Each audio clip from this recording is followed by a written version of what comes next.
Charles Darwin foi um dos pesquisadores mais influentes da história da ciência, uma vez que levantou importantes pontos sobre como as espécies mudaram ao longo dos tempos. Em 1859, ele publicou A Origem das Espécies, livro que mudaria a trajetória da ciência da natureza desde então, causando polêmica no começo, mas depois sendo aceito como um clássico importante para explicar a diversidade de vida na Terra. Quando morreu em 1882, o naturalista foi enterrado na abadia de Westminster, na Inglaterra. Mesmo tendo sido enterrado em um espaço religioso, próximo ao também cientista Isaac Newton, o relacionamento de Darwin com o cristianismo nem sempre foi dos melhores. Devido às suas ideias sobre a seleção natural e evolução das espécies, Darwin e sua teoria são motivos de debate entre cristãos até hoje, que se questionam sobre a aceitação ou não do evolucionismo, com muitos lados diferentes à discussão. A teoria elaborada por Charles Darwin é um dos fundamentos da biologia até os dias de hoje. Mas afinal, quem foi Charles Darwin? Onde ele nasceu? Como viveu? Quais suas teorias e descobertas? Como ele morreu? Eu sou Sidney Góes e você está no Placebo. Vem comigo, que no caminho eu te explico.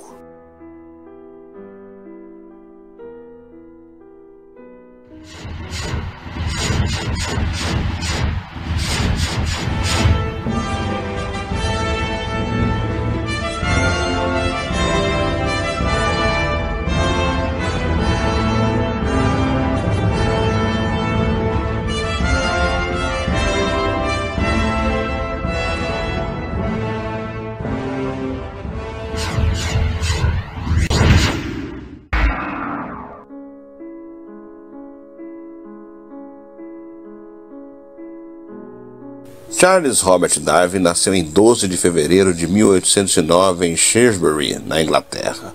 De família tradicional, seu avô paterno, Erasmus Darwin, deixou extensa obra sobre história natural e evolução, o que acabou por influenciar Charles.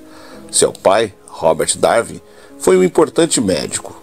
Com seu irmão Erasmus, Charles montou um laboratório de química, onde aprendeu um pouco sobre a metodologia científica, além de manusear instrumentos laboratoriais.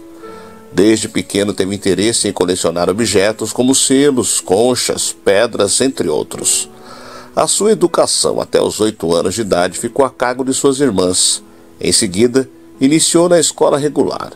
Aos 16 anos, seu pai enviou-o à escola de medicina. Charles foi enviado por seu pai à Universidade de Edimburgo, mas ele não gostava do curso de medicina. Entretanto, o tempo nessa universidade foi importante para Charles ter contato com as áreas que realmente o interessavam. Lá, ele aprendeu taxidermia, um pouco de geologia e conheceu mais sobre as obras do seu avô e suas ideias sobre a evolução, aumentando assim o gosto por história natural. Ele abandonou o curso de medicina tempos depois e retornou para casa. Seu pai resolveu então enviá-lo a Cambridge para estudar artes e se formar clérigo da igreja anglicana. Charles passou a aprofundar também seus estudos em história natural. Nesse período, conheceu o naturalista John Stevens Henslow e passou a frequentar os cursos ministrados por ele. Após concluir seus estudos, Henslow indicou ao capitão Robert Fitzroy para que o acompanhasse em uma viagem ao redor do mundo, na qual Charles pagaria suas despesas e faria companhia ao capitão. Essa viagem realizou-se a bordo do barco HMS Beagle, em dezembro de 1831, na Inglaterra. Durante a viagem, Charles fez observações e coletou diversos materiais como fósseis, animais e plantas, principalmente na América do Sul, onde ficou a maior parte do tempo de toda a viagem em terra. Passou por países como Brasil e Argentina. Charles aproveitou para aumentar seus conhecimentos também em geologia, aproveitando para ler o livro Princípios de Geologia. Em Galápagos, um arquipélago vulcânico próximo ao Equador, Charles Darwin encontrou uma grande diversidade de animais e fez uma grande coleta de material, o que foi útil para o desenvolvimento de sua teoria da evolução das espécies pela seleção natural anos mais tarde. A viagem a bordo do HMS Beagle chegou ao fim em outubro de 1836. Charles Darwin casou com a sua prima Emma Wedgwood no ano de 1839, com o qual teve 10 filhos. Por ser casado com sua prima, Darwin tinha uma preocupação recorrente com a saúde de seus filhos. Ele temia que os filhos pudessem apresentar algum problema genético em razão da endogamia, que é o casamento entre os parentes. Alguns estudos mostram, inclusive, que a morte de alguns dos filhos de Darwin antes dos 10 anos de idade e a infertilidade de outros podem estar relacionados à endogamia. Durante muito tempo, Darwin ficou receoso de publicar os resultados de seu trabalho. Ele acreditava que suas conclusões necessitavam de mais suporte em razão da grande repercussão que poderia ter. No entanto, em 1958, Darwin recebeu uma carta juntamente a um manuscrito do naturalista inglês Alfred Russel Wallace. Darwin percebeu que Wallace havia chegado às mesmas conclusões que ele.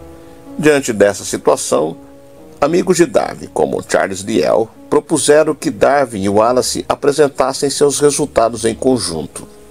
Assim, em julho de 1958, Charles Lyell e Joseph Dalton Hooker apresentaram na Sociedade Linneana de Londres o manuscrito de Wallace e um apontamento de Darwin, assim como fragmentos de uma carta que Darwin havia enviado ao botânico estadunidense Asa Gray, contendo a parte fundamental de sua teoria da seleção natural. Após a apresentação, esse material também foi publicado em uma revista da Sociedade Linneana. Em seguida, Charles Darwin decidiu concluir seu trabalho e publicou no ano seguinte seu livro Origem das Espécies por Meio da Seleção Natural, ou a Preservação de Raças Favorecidas na Luta pela Vida, que depois acabou abreviado para A Origem das Espécies. Charles Darwin deixou, além de A Origem das Espécies, inúmeras outras obras como A Descendência do Homem, A Viagem do Beagle, O Poder do Movimento das Plantas, entre outras. A teoria da evolução das espécies de Darwin não é aceita por grande parte das vertentes religiosas cristãs mais conservadoras. Os religiosos dessas linhas de pensamentos aceitam apenas o criacionismo como uma única explicação para a criação de todos os seres vivos do mundo, conforme descrito no livro de Gênesis do Antigo Testamento. Charles Darwin nunca disse que os seres humanos evoluíram dos macacos atuais. De acordo com o naturalista britânico, os seres humanos e os macacos têm uma série de ancestrais que são compartilhados entre eles. Esses ancestrais viveram no continente africano há cerca de 6 milhões de anos. Eles eram primatas, assim como o ser humano também é um primata. Darwin afirmava que espécies inteiras podem ser extintas pela natureza, uma vez que são naturalmente mais fracas e mais frágeis que outras que vivem no mesmo ambiente. Na teoria da evolução das espécies, o próprio ambiente seria o responsável por fazer a seleção dos organismos considerados mais adequados para viver em um determinado local. Ao longo de gerações, essa seleção conseguiria manter ou até mesmo melhorar os níveis de sobrevivência dos habitantes de determinado local. Em 1882, após sofrer um ataque cardíaco, passou seus últimos dias ao lado de sua esposa. Após sua morte, foi solicitado à família que Charles fosse sepultado na abadia de Westminster, ao lado de outros famosos cientistas britânicos, como forma de prestar homenagem àquele que revolucionou a biologia.